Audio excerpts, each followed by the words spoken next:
Hi, I'm Wendy Gardner. Keep a pack of pattern paper in your workbox so you're always ready to create your own patterns whenever you want to sew.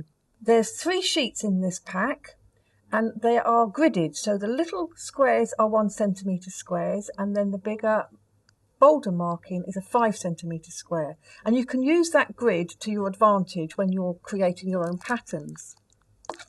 So here's one I've done. So I have created my pattern for a bag front and I have to place it on the fold.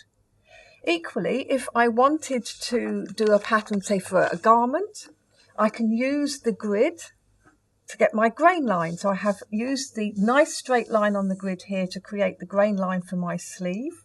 And then all I need to do is make sure that that grain line is straight at both ends and parallel to the selvage. So I check it's parallel, tweak it if need be, and then of course I can pin it in place.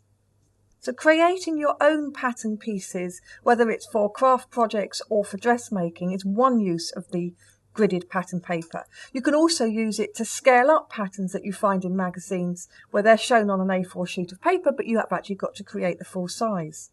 But there is another use. You can use it with commercial patterns.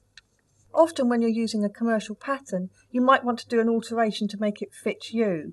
To do that, you're going to have to slice up the tissue, and then it's really handy when you've got a pattern paper to put behind. So for instance here, I've done a full bust adjustment, opening up the tissue to allow extra so that I can put in a dart.